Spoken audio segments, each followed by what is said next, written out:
followed by the one previously.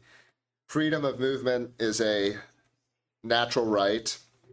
This one is a little bit underspecified. I actually asked 3 different AIs what freedom of movement means to make sure I understood, to make sure my meaning was correct. So basically, it's debated whether freedom of movement includes, basically implies open borders. Right. That's sort of, so it's a little bit, I don't know if this is a proper use of question begging. Yeah. I said agree basically with the caveat that it's a right to exit, not a right to enter. Yeah. So freedom of movement tends to involve I have a right to exit and I have a right to return to my nation. Yeah. But it doesn't necessarily, the default meaning doesn't necessarily entail the right to enter other places, although some open borders people would say it does. Yeah. So this is kind of a maybe not the best prompt, because what you think freedom of movement means would depend, would vary your answer.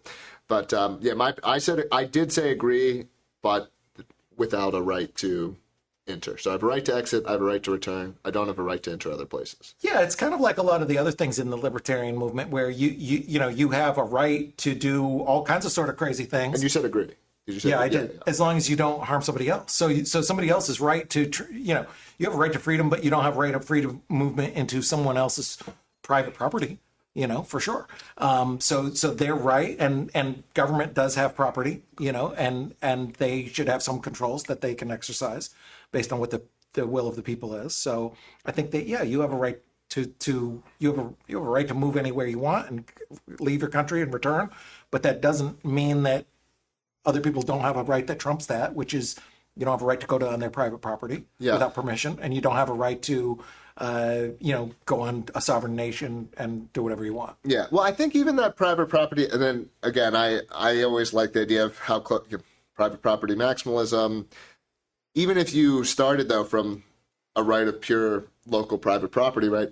My neighbors and we can debate how big the scales get, but you're going to want scales beyond my house, right? Or, around who is or not welcome in my neighborhood. Or I'm quite fine with drawing a little line around the state of New Hampshire, and saying this is the policies we might want, here, which that is part of why I'm down a couple chains of thought here, but that is part of why I really like this conversation, or why I'm interested in this topic is, how I do believe as we continue to succeed in New Hampshire, we will have the chance to do something far better than anything that exists in the world.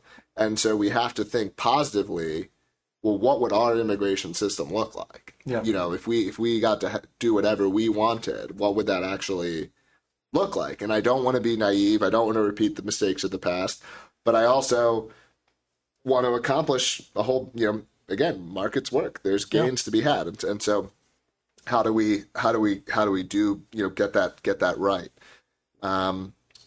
We're definitely a little bit off topic from just the prompt at this point.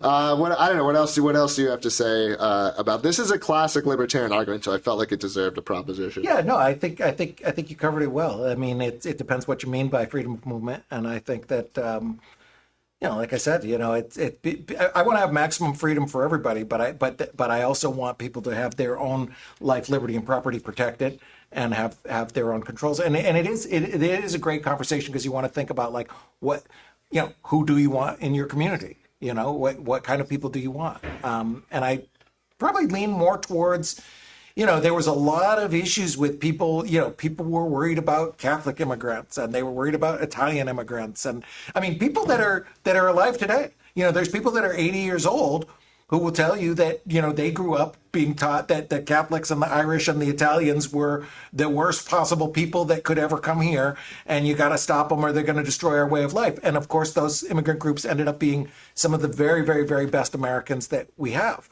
And we see that now with other groups that, are as established now, where they've come in and they've been productive. So I will say, and I mostly buy what you're saying there.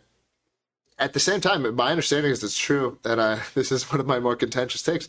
The Catholics haven't fully integrated. I'm obviously not the person to give this argument, but if you look at the data, like, there are measurable differences between Catholic and Protestant. But aren't they a net positive?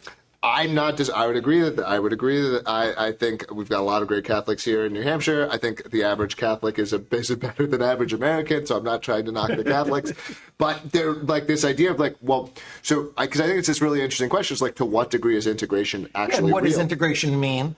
And We've had these communities in different places in America where you have entire towns that are like, 85% German, and a lot of them speak German, and they kind of do their own thing. And you see the differences today. But And you have the Mormons in Salt Lake to this day. And Utah is different than Wisconsin, is different than Maine, is different than these places were settled by different types of people. And I do agree that to some extent we've integrated into this larger whole of America. At the same time, it hasn't been perfect. Like, and I'm not saying that, and maybe this is the best you can do or whatever, but like, everyone is not there. There are real differences. Like, we can see.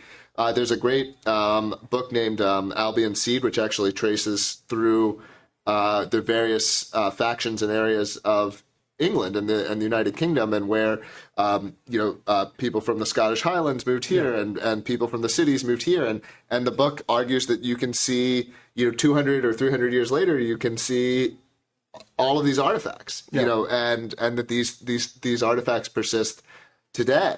And so I do like the idea to some degree. Like, America, people like to debate whether America is a propositional nation or an ethnic nation, and to me, it's both. There are propositions that we selected for, but the ethnicity hasn't, and we have one on ethnicity later, but the ethnicity